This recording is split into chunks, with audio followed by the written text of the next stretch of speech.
Thank you.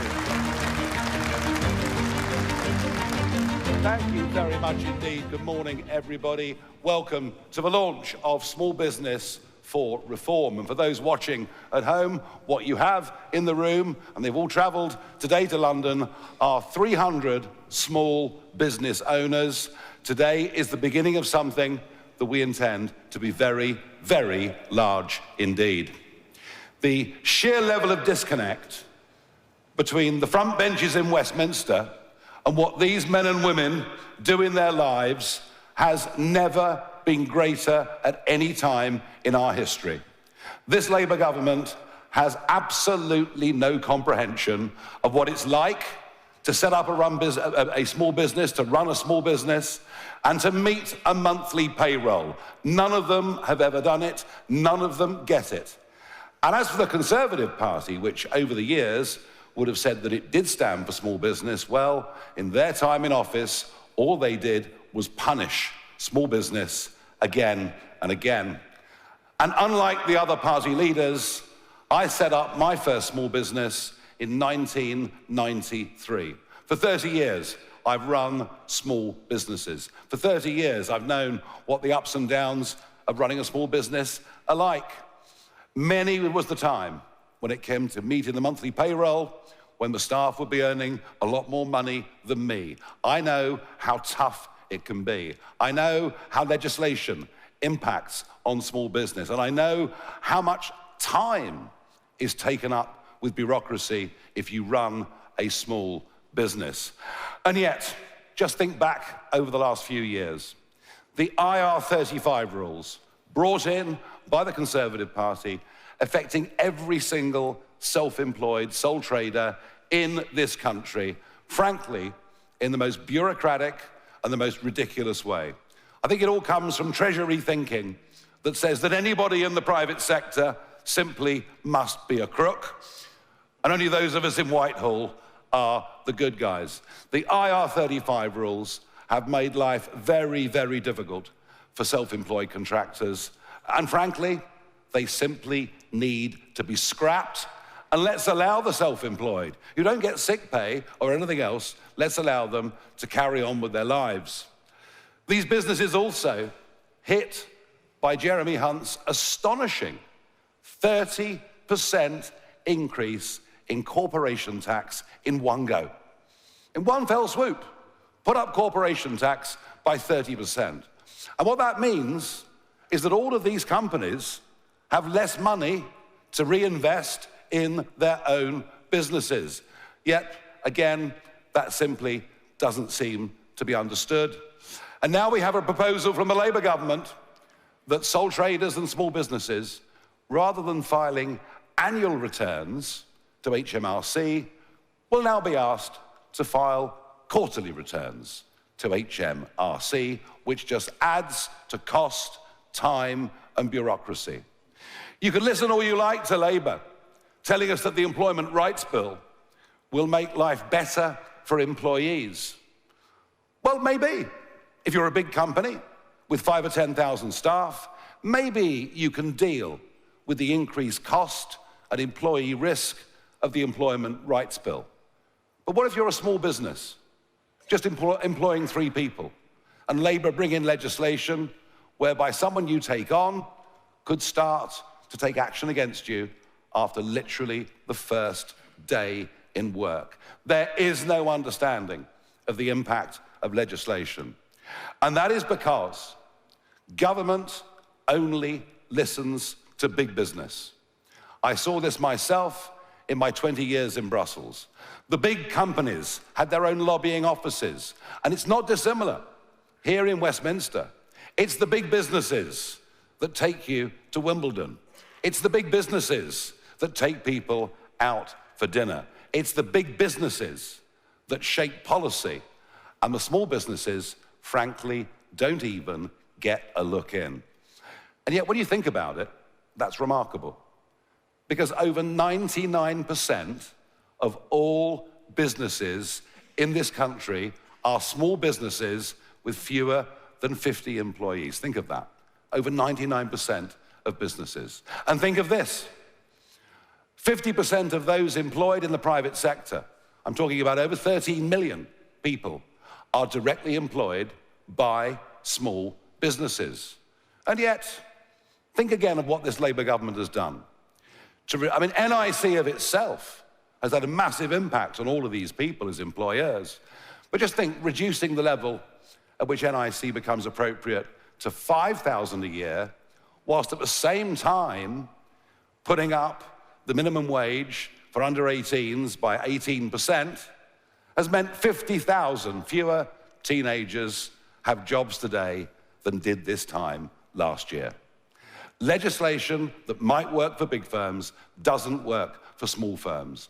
And I think the other great betrayal, and it is that, is every one of these millions of businesses, every one of these 5.6 million businesses believed that with Brexit, the regulatory burden on their shoulders would become less. And yet I can tell you, a decade on almost, from the referendum, that in every single industry, from financial services to fisheries, the burden of regulation, the threat of the regulator is worse now than it was then. In fact, I know many businesses literally live in fear of the inspector walking through the door, who in many cases seem to take an almost perverse pleasure at doing down small business. Some on the left will tell you, well, the economy is failing because capitalism is failing. No, we're not living in capitalism. We're living in an age of global corporatism. We're living in an age where the big businesses virtually control and own the political arena. Capitalism is what these people do. Free enterprise is what these people do. These people take risks.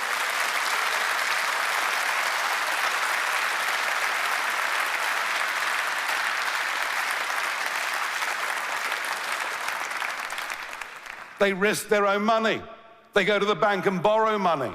They've no idea at the start whether their business concept will work or not. And many of them will have failures along the way.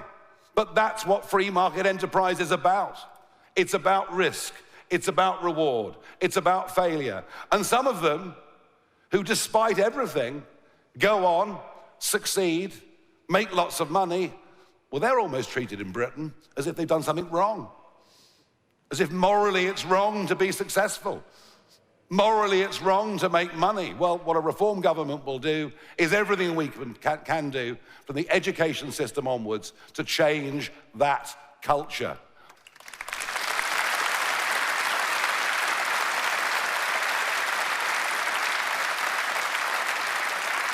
We will champion hard work. We will champion success. We will look to advertise men and women who we see as British heroes because they've set things up and they've succeeded. And think about it. Every big business, and by the way, there are only 8,000 big businesses in the whole of the UK against all the other millions such as yourselves. But every big business starts as a small business. Every innovation comes originally from somebody who's got a new idea. With good small business, with a healthy marketplace, you get increased choice for customers, you get better pricing, and you get better and greater technological development. I'm fearful.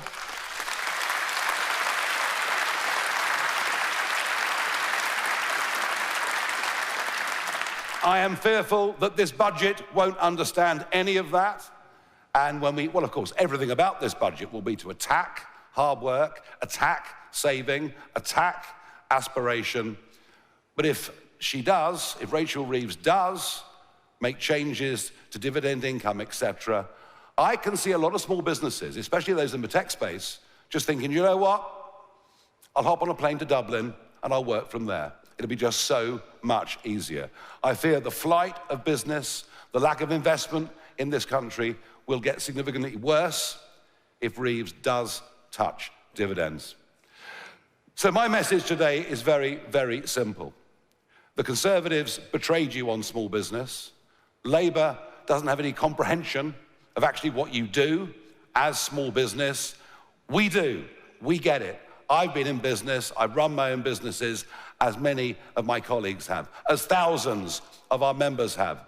And so today, as we launch Small Business for Reform, we are looking for tens of thousands of businesses up and down this country to join this organization.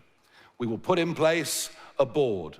We will work together to produce the right policies for small business, for entrepreneurship, for startups, for our manifesto, for the next general election. But more than that, we will become a very strong voice and a very strong lobby for small business as an ongoing part of the national debate in this country. And it's a debate, frankly, that has not been heard for far too long. I feel passionately about this. I will certainly be heavily involved with this organization. This is in my blood. I know it's in yours too. And I believe we'll get a very large number of people come and join us, join this organization, help us build a council. Let's give this the single most ignored group of people in this country. 5.6 million businesses, 13 million staff, 50% of jobs in the private sector. It's about time they had a voice, and we intend to give them that.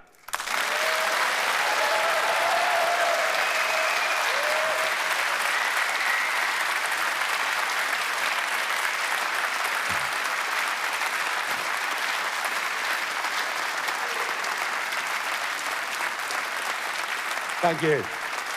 Thank you very much. Now, our first small business entrepreneur, somebody who started very small, but went on to become very successful, and now acts as a mentor to others that want to get into business, establish themselves, become successful, is a man called Kevin Byrne. He founded something a few years ago called checkertrade.com. Before I introduce Kevin to the stage, let's have a short video to see who you're about to hear from. When I sold my company, I sold it for more money than most people could think of.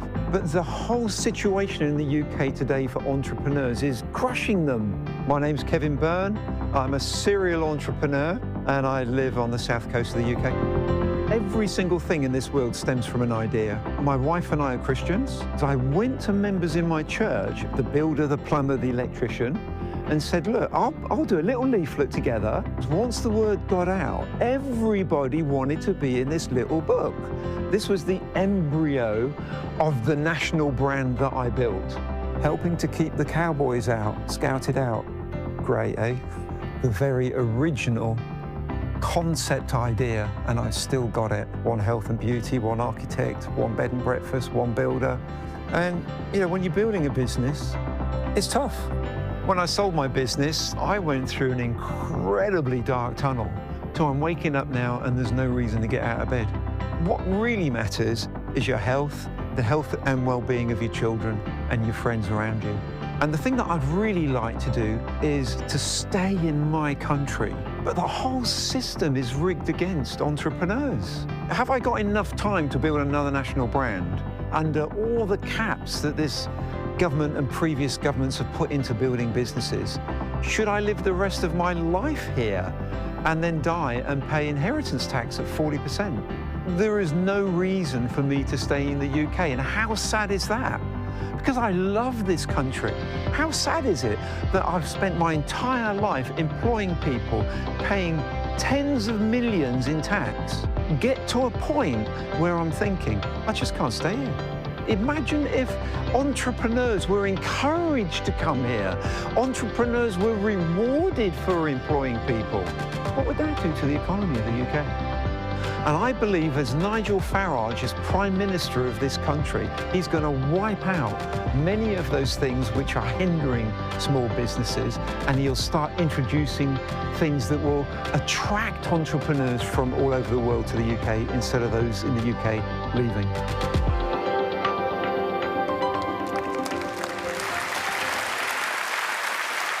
Ladies and gentlemen, I'm pleased to say that Kevin Byrne is not going to emigrate. He's going to help us make this a country for entrepreneurs, startups, and small businesses, and I'm very pleased to welcome him to the stage now.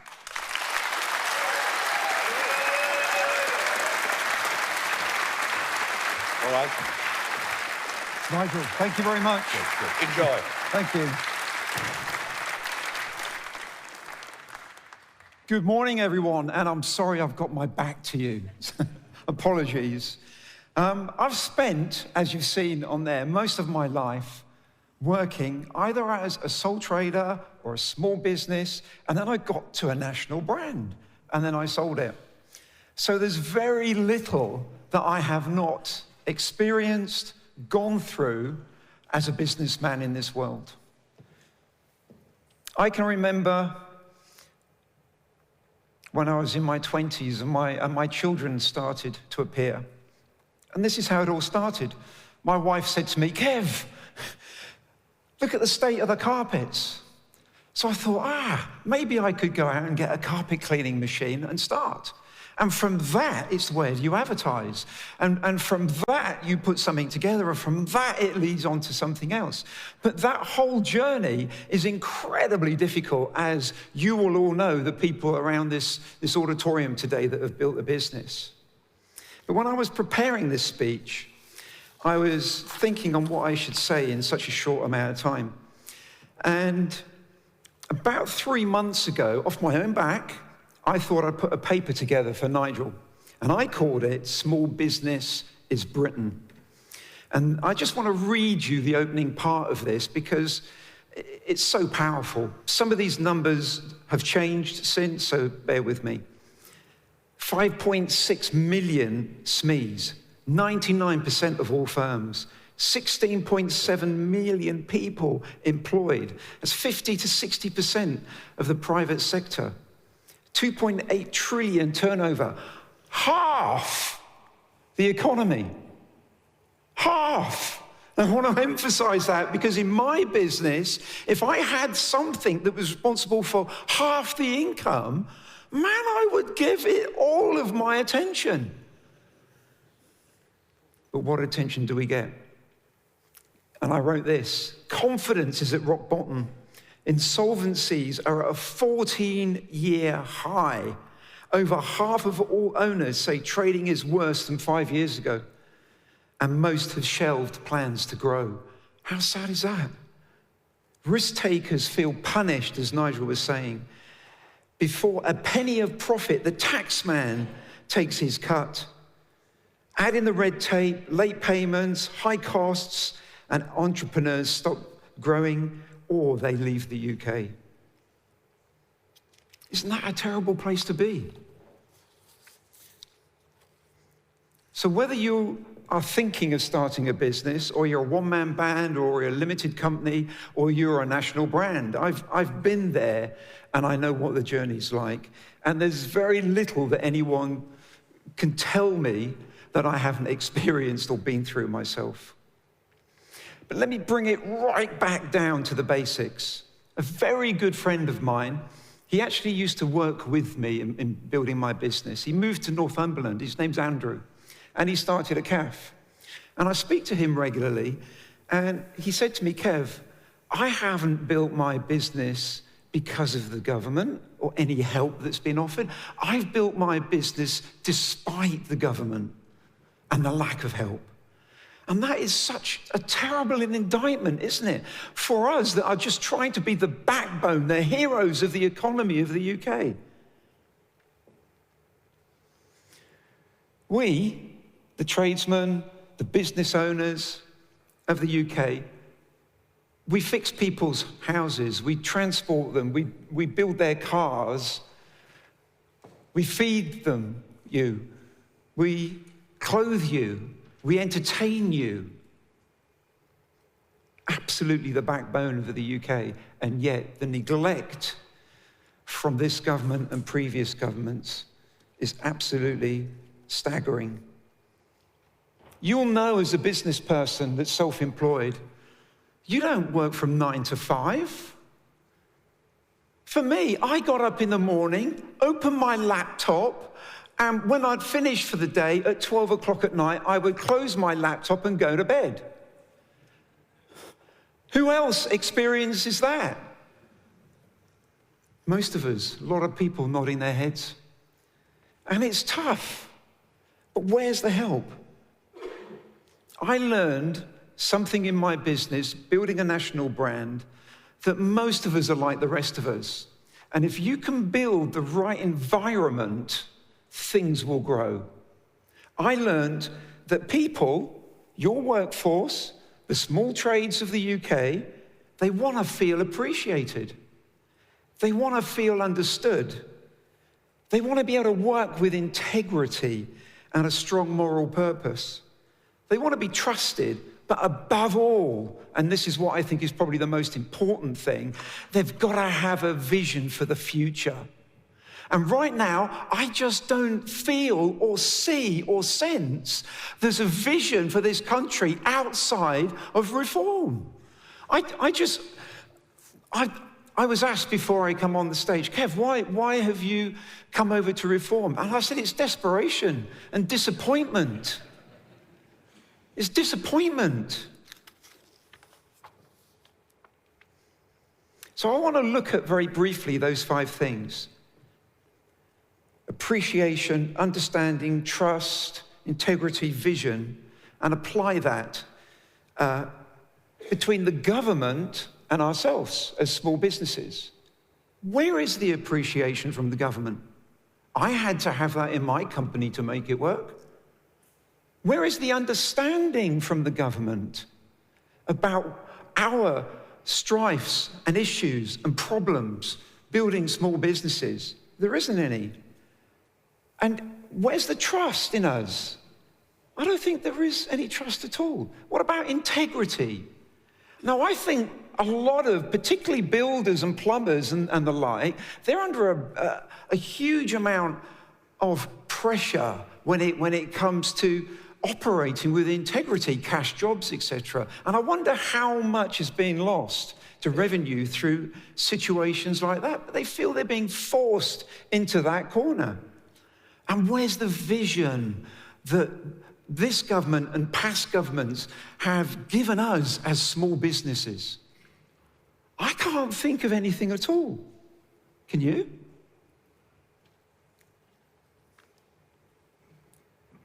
The tragedy is this, and it's twofold. 30% of all small businesses fail within the first 2 years. That's the first tragedy. The second tragedy is this. With the fast approaching employment rights bill, wow. Wow. Has a businessman put that together? Has someone that actually employs people put that together? I don't believe they have. Because you just simply wouldn't put those things in place. So how many people that are one-man bands that want to start to move forward and employ someone are going to go, I ain't doing that. Not with all those regulations, not with all of those things that are put upon me. If I employ someone and I've got all that to go through from day one, I ain't going to do it. So what's that going to do as a knock-on effect in 4 years, 5 years, 10 years for the economy? If just 1 in 4 people say, I am not going to do this because of this, what's that going to do to the economy? What's that going to do for the small businesses in years to come? It's tragic. But now, let's imagine there's an opposite. Let's imagine that there is a government that truly appreciates small businesses. There's a government that truly puts themselves out to really understand the pressures that we have been under and are under as a business. I know lots of people that are one-man bands, two-man bands. And I'll say to them, how much time do you spend in regulation? How much time do you spend in trying to tick all the boxes that we need to tick? Oh, Kev, hours and hours and hours. Well, okay, if you were to combine all that into a year, how long would it be? 2, 3 weeks of my time? Good grief. They should be out there servicing, not having to cope with red tape.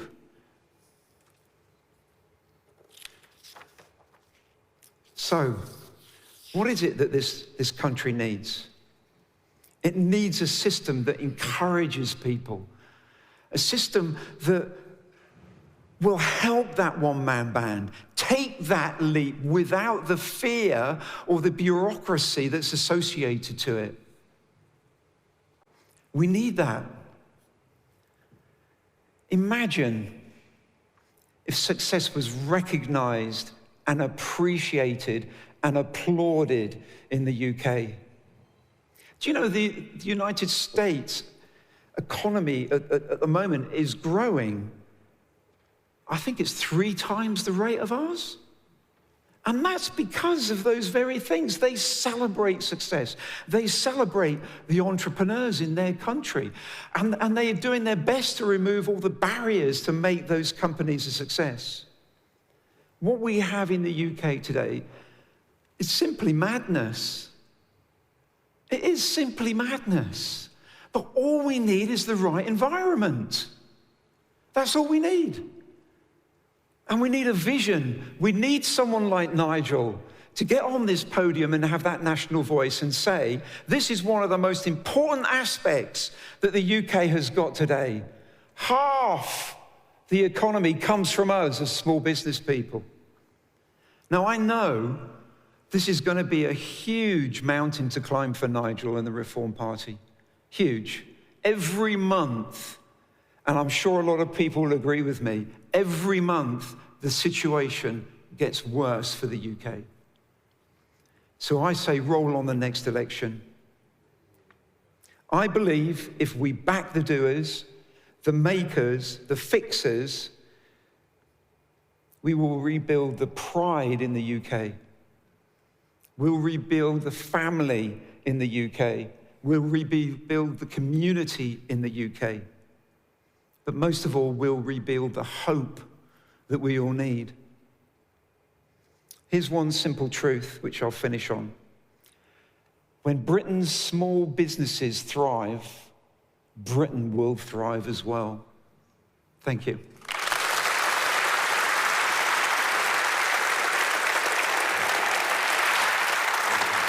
Lots of passion. Well done.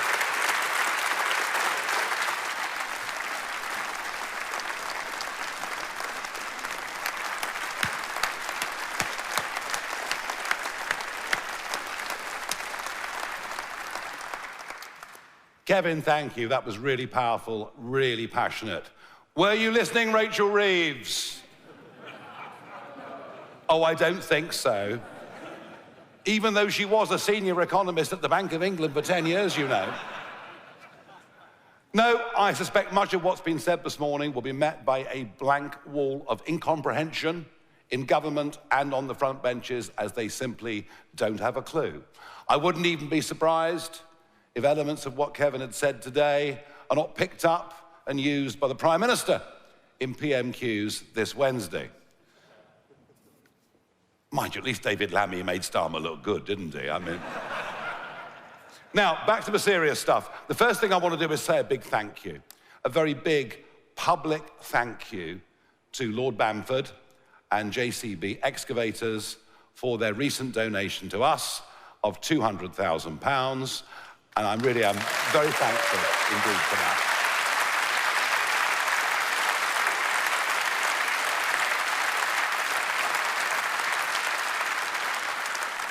And they've given a lot of money, over £10 million to the Conservatives over the years, but they're giving us some money because they know that we are pro-entrepreneurship. They know that we are pro-startup. They know that we are pro-small business. And Lord Bamford himself describes small business, rather as Kevin just did, as the backbone of the British economy. Nobody in Westminster has understood this or talked about this for years. Today is just the start of you hearing a lot about this, I promise you.